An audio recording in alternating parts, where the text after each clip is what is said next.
Hello YouTube, this is Christian coming to you with another knife review. This time on the table it's a Kizer D.O.C.K or Kizer D.O.C.K October. This is a full-size version of this particular knife. I can't believe I'm actually saying that because there's an even smaller version. But this one is just 2.9 inches in terms of blade length. And I think overall length is at around 7 inches. For size comparison, this is the little October next to a CVV Elementum, and you can see it's about the same length in terms of blade and overall length, so there's not much in it. But of course a much different blade profile, more of a sheep's foot blade, Warrenclyffe, what you want to call it. And yeah, it originally came to me in that red bacon micarta, which is a linen micarta, which I didn't like all too much, but that was quickly fixed with some black leather dye, which rendered it into a kind of brownish black textured micarta. The only downside from that was that there seemed to be some rough saw marks left from the factory that are now a little bit more pronounced than it was when it was just white and red. But yeah, this has been carried a fair bit, mostly because I on occasions am around in office environments, and if I have to use a knife in that scenario, I don't want anything too pointy or weapon-like in my pocket. And this is usually when my sheep's foot blades or similar less aggressive looking blades end up in my pocket. And this is one of them. And I have to say, a very good choice at that. So this particular knife really is not very thick, so it really vanishes in your pocket, and not too long, rather light, and has a wonderful front, or can you call it a front flipper? I suppose it is a regular flipper just with a front facing flipper tab, but I would probably call it a front flipper. And that particular action is just beautiful. It is really quite nice. And in terms of, as far as flipper tabs are concerned, I really prefer that, and ever since that came out, I've been wondering quite a lot why not more knife manufacturers go away from their pocket pokers and much rather move their flipper tabs in line to the scale where they should be, because that is a perfect spot for it. It's easy to reach, it's beautiful to deploy, and it vanishes into nothingness once the blade is deployed. So this being a liner lock, you can see lock up there is right about 20, maybe 25%, about as good as it gets really. And you can also see that access to the lock bar in good old Kizer fashion is really generous and easy to access.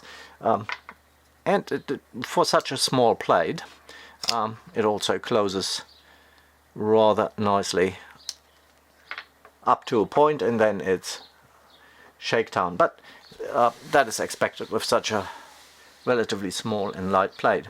The 20 CV steel on this particular blade is absolutely fine. I haven't seen an awful lot of Kizer knives coming with 20 CV, but they did a good job. I had a fair bit of cutting to do at one point with this knife, and it didn't let me down. And comparing it to other 20 CV knives and M390 knives I have in my collection, I would say it performed absolutely on par with those.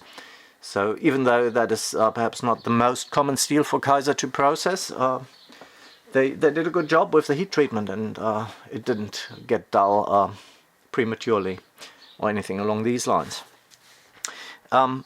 Also, they provide a nice, big, generous jimping area, and that makes a lot of sense in this particular design, because that large finger choil really calls you into a more forward position, and right there you can see that you get a nice and comfortable grip in the forward position, and you can choke up on this really nicely while still having a relatively generous area with jimping to give your thumb a good steady resting position.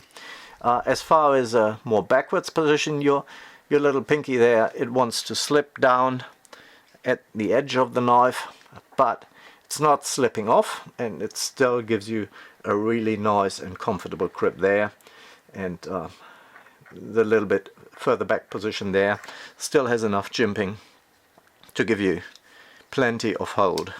As far as deployment, flipper tap is the obvious choice. You can slow roll it. The thumb hold there works quite nicely.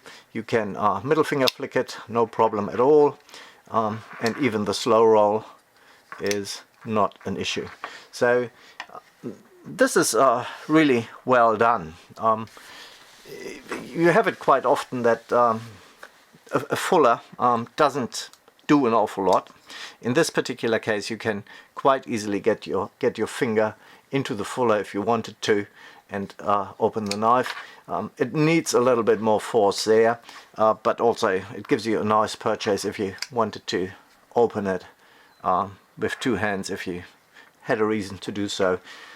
Let's say if you were stopped by police and you didn't want to, they say open that knife and you didn't want to flick it out, then perhaps that would be a way to do it in a discreet fashion and actually say, look, this is just my day-to-day work knife. So here in New Zealand, if you're carrying a knife, you actually have to have a reason to have one with you. I do a lot of cutting where I work, and so it's a working knife for me, and that is my excuse. And perhaps in other areas that wouldn't sit so well, and especially a knife that is legal to carry but has a rather snappy action that might cause a point of contemplation that you usually don't want in these situations. Other side, you can see there's a deep pocket carry clip that works well. It is a very simplistic design, but it does its job, so there's no complaints there, other than it's perhaps chrome looking. The screws on it, they're all T8, so once again this helps with servicing the knife, so you don't have to worry about stripping your screws prematurely. The pocket clip screws, they are countersunk, they're sitting in there quite nice and flush, but they're T6, and that is quite common. We see that a lot, but not a lot of people when they're cleaning their knives take off their pocket clip. So quite often there's no reason to do that. In this particular case, I suppose, no, you wouldn't have to. With some liner locks you have to, because it's actually screwed into the liner, but you could quite easily remove the scales because you have hardware from both sides, so no reason to remove the pocket clip in this case. So this is a really nice compact carry. Very useful plate shape with a nice high and slicey geometry as well. So rolling cuts work well, utility cuts work really well. All of that in a 20 CV plate, and at the moment I think this knife retails at around about $120 US, and I wouldn't say it's a bargain, but I wouldn't say it's expensive either. So personally I believe it's a fair price for what you're getting, and what you're getting is really quite good. And I have very little niggles with it, other than perhaps saying that the choices in scales aren't exactly up to my liking, but yeah, something can be done there. You can dye the existing micarta ones. And there's now also a full titanium version. These I don't like either as much because they have a little bit too much texturing going on the scales, but overall, shape and function, it's a lovely knife that I can thoroughly recommend. Alright, see you next time around, and have a good day. See ya, bye bye.